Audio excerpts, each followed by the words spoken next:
Hi Lisa. I'm hoping that late is going to be better than never once again. My book that I would choose to have written if I could have written it is The Diviners by Margaret Laurence. And to convince you of that, I thought about reading you a passage from it, or to convince you of why, you should read it too. Everyone should read this book. It's a great book. But I decided actually to read the Afterword that I have in this edition of it by another of my favorite authors, whose name is Timothy Findley. Guy gives me chills. He's just scarily brilliant. And I wanted to also read you just the first line of this book, because I think it's one of the very best first lines of any book that I have ever read. And so the line is, "The river flowed both ways." I actually could have done that without looking. But I did anyway. Yeah, the Afterword again is by Timothy Findley, and I just think that he would be a lot more convincing about the merits of this book than I could ever hope to be. He's much more eloquent. So, I don't know if I can read this in 5 minutes or not. Let's give it a whirl. Maybe it would be best not to read this until the Diviners has had a chance to sigh and to settle. Until you yourself have had a chance to sigh and to settle. My friend and I have a rule when we go to plays and movies. Neither of us is allowed to talk when the play or the movie is over, if we perceive the other has been upset or moved by what we've just seen. Surely there's nothing worse than somebody breaking in on your own reflections with, "Wow, what a piece of garbage!" Or even with, "Wasn't that terrific?" It doesn't really matter whether the voice breaking in agrees with you or disagrees. The point is, the only voice that matters when an experience is over is the voice of the experience itself. A psychologist once remarked that what we experience in dreams can be just as affecting, whether for ill or for good, as what we experience in what we call reality. Books can hit us hard or leave us cold. We can set the book aside and say, "I forget." Or we can close the covers and know we will always remember what is between them. Books, like dreams, are essentially private realms. Nothing should be allowed to detract from each person's right to read a book privately and to interpret it freely in the light of what each person has experienced and knows of life. This is why what we receive from critics can be so dangerous. Not that critics are inevitably wrong, only that critics forget too often to remind us they speak only for themselves. The Diviners, since its publication in 1974, has suffered from a plethora of critics. Many of them negative, some of them positive, all of them loud.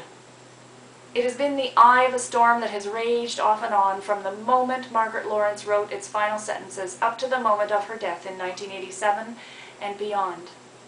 To be brief, it has been plagued by the dread fear of honesty. The sources of this fear have been as influential and crazy as school boards and pulpits. Crazy because it would seem to be self-evident that school boards and pulpits should have a vested interest in honesty.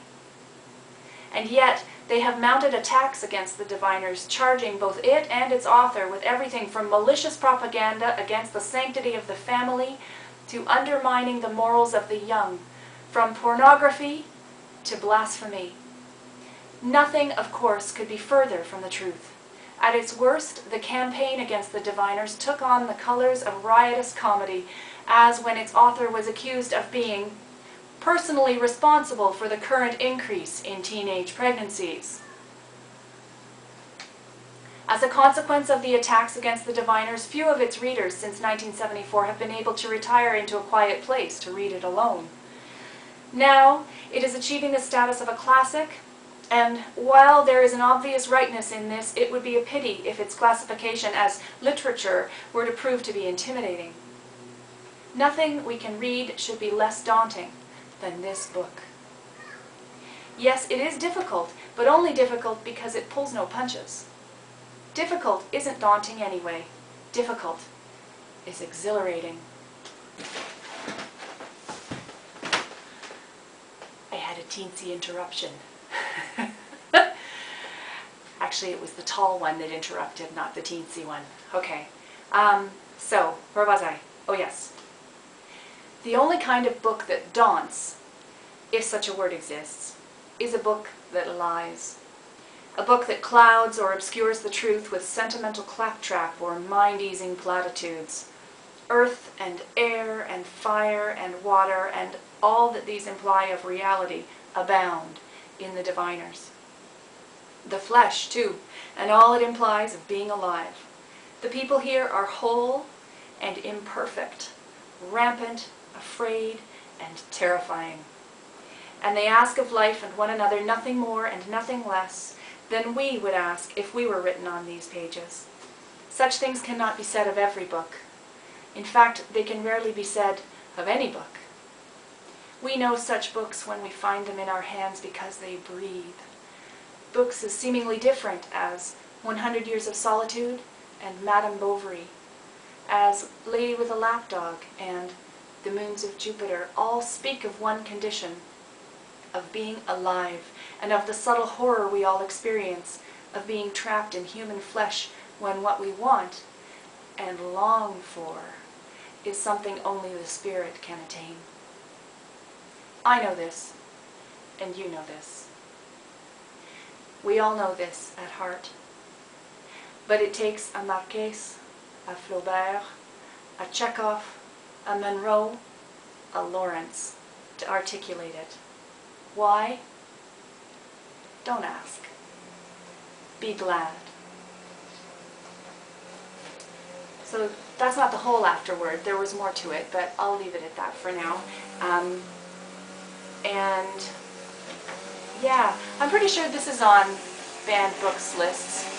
And my neighbor is having work done in her yard, so I should probably just quit while I'm ahead. Because the buzzing is beginning. So yeah, I hope that entices everybody to read The Diviners by Margaret Laurence. It's certainly one of the best books I've ever read, and it's a part of the Manawaka series, one of 5 books. Really, really, really, really terrific. Yeah, really, really. I'm short on adjectives today, sorry. Bye!